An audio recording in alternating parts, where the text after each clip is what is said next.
Management. For the record, the board has been notified in accordance with the South Carolina Freedom of Information Act. Ms. Davis, please call the roll. Mr. Wyson. Mr. Coleman. Here. Mr. Dove. Here. Dr. Dozier. Here. Mr. Duncan. Here. Mr. Elmore. Here. Mr. Freeman. Here. Mr. Dunn. Here. Mrs. Hartog. Here. Mr. Jackson. Here. Mr. Jones. Here. Mr. Fields. Ms. Leatherman. Here. Mr. Lee. Here. Mr. McIntyre. Here. Mr. Moore. Here. Dr. O'Kelly. Here. There's a quorum present, therefore we will proceed. You've all received your advanced materials, the June 21st, 2018 minutes. Are there any additions or corrections? Hearing none, do I have a motion to approve the minutes? So moved. Second. Second. Minutes are approved. We'll go to committee reports, executive affairs. The executive affairs committee took no action, but we did review the surveys that we took of the board. Trustees did the self-assessment reviews, and we looked at the data from that, and we discussed it. Other than that, we took no action. We'll now go to Ms. Hartung and the academic affairs and accreditation. I was filling in for Chairman Jody Bryson, who could not be with us today, and our meeting was brief for a couple of reasons. We just met 6 weeks ago. We heard a lot of what's going on in the review, the year in review that we just had, and there have been no faculty or senate meetings since we last met. But nonetheless, there are a couple of things I'd like to, that was brought to our, these things were brought to our attention by a number of the deans or the dean substitutes who sat and met with us today, that I think that would be important to report to the board. And number one, the Bachelor of Science in Healthcare Informatics is starting in the fall of 2018 under the School of Business.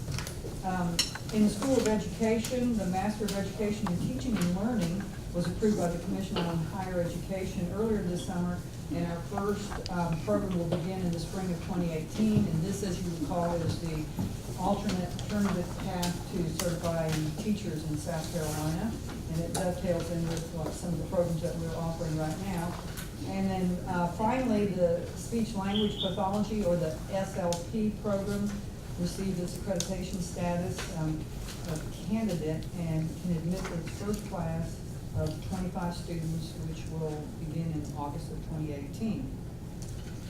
In enrollment management, we all heard earlier that Alyssa Waters is out of state because of the passing of her father. So we did not have a report on enrollment management, but we did hear that enrollment is looking good. No predictions were made, but we are at or even above where we were last year at this time. We concluded our meeting a little earlier than planned, so we had a very active and interesting question and answer session for the last couple of meetings. Thank you. Questions from Ms. Hartung? Hearing no questions, we now go to Development and Alumni. Mr. Moore. Thank you, Mr. Chairman. The Development and Alumni Committee met this afternoon. I had a great meeting. Just a few quick highlights. The FMU Educational Foundation recently received a $25,000 grant from the Duke Energy Foundation to support the Nonprofit Leadership Institute and to sponsor a grant writing workshop for nonprofit organizations in the region. Secondly, the FMU Alumni Association is planning a regional alumni reception in Hartsville during the month of October. That'll be co-hosted by trustees Stephen Jones and also James Harrell. The board will be invited. They're hoping to have over 100 attendees, so plan to get an invite from that soon. And finally, the fall season of the PAC kicks off. The Performing Arts Center kicks off with a concert featuring the Nitty Gritty Dirt Band on August 30th. And that concludes my report. Thank you, Mr. Moore. Questions, Mr. Moore? Hearing no questions, Financial Affairs and Facilities, Mr. Gunn. Thank you very much, Mr. Chairman. We received a report today from Jay Kispert, Vice President for Finance. The university budget is, of course, been adopted for FY 18-19, of course, in balance.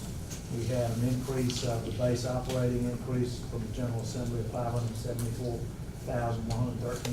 and the fringe allocation increase from $196,237. In addition to that, as you recall, at the last meeting, the tuition was increased by a mere 2%, and that, plus the new programs, added $2.6 million to the budget. But the budget is, of course, in balance with projected revenues for next year.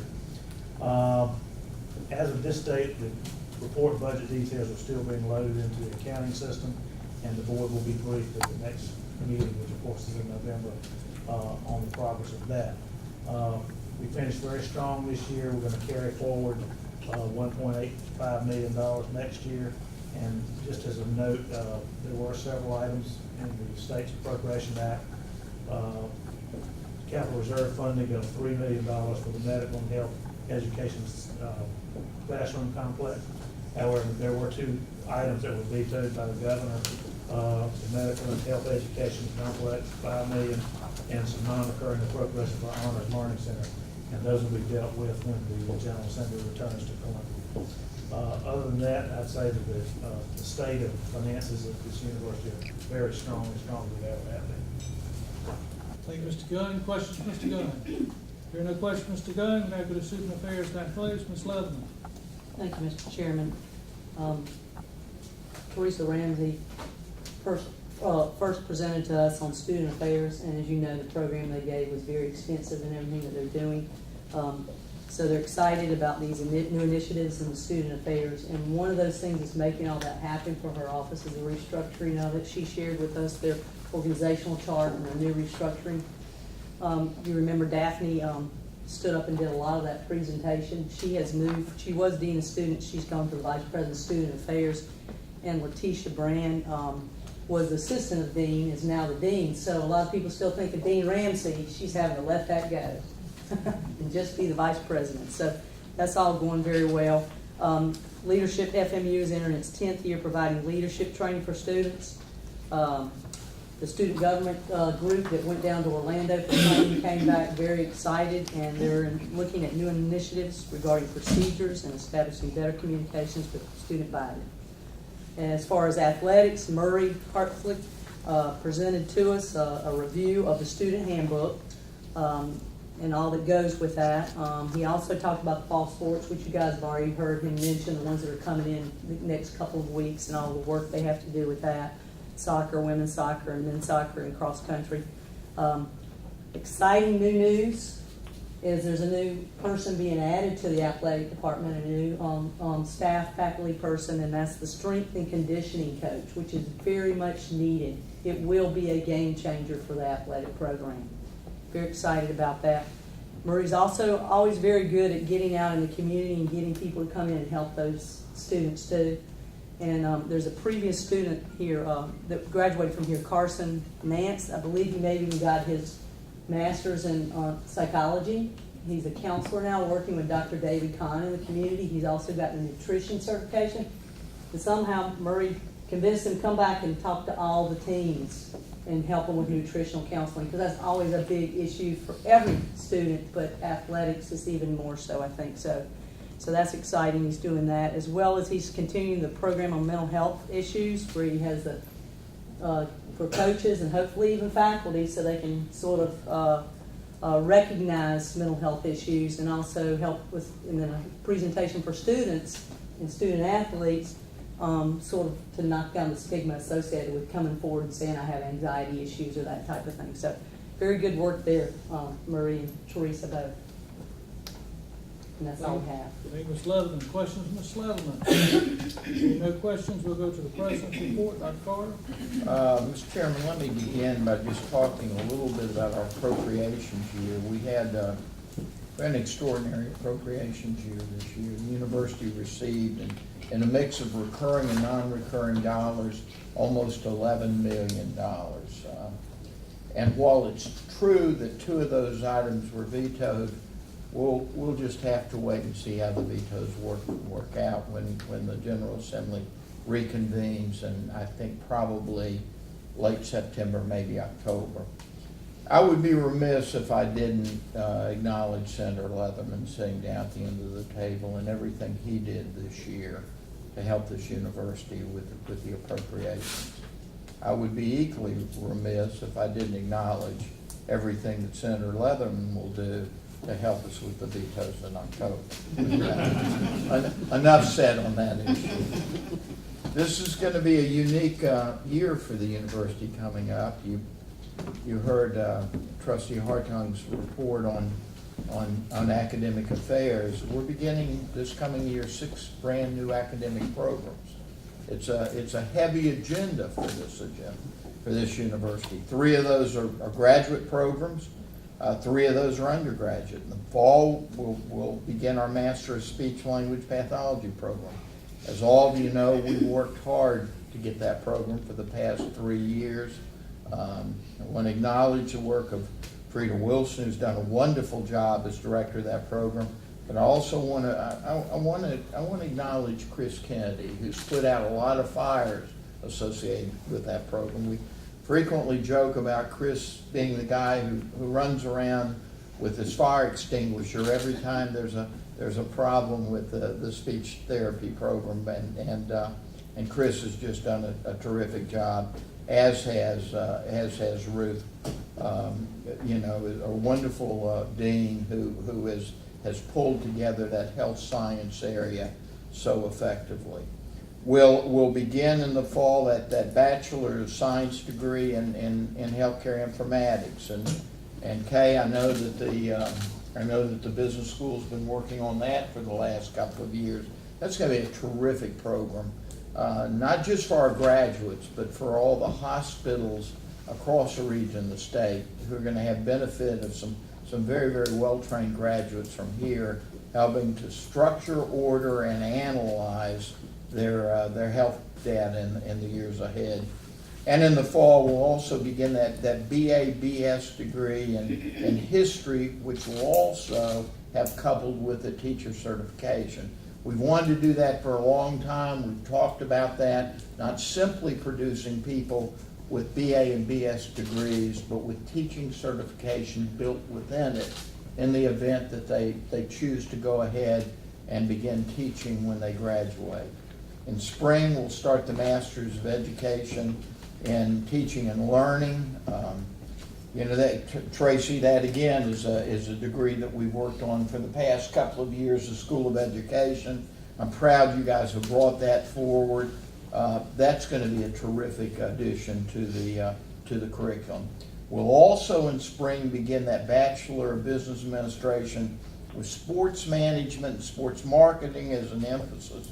Our student athletes have asked for those kinds of program options for a number of years. I'm glad that the faculty's brought that forward, and I'm proud of the board for approving those programs. And finally, next year we'll begin that program, Master of Nursing Practice in Gerontology. Our nurse practitioners have long needed some specialties to add greater practice opportunities for them across the region. So we'll bring gerontology this year, and Ruth, I believe we bring psychiatric care the following year. I believe that's correct. So again, an ambitious year, but a good year for us from a curricular standpoint. And then I want to remember everybody in the room, especially the board members, that we'll have a milestone at our December graduation. We'll graduate our first doctoral degrees. And there are Doctor of Nursing Practice degrees.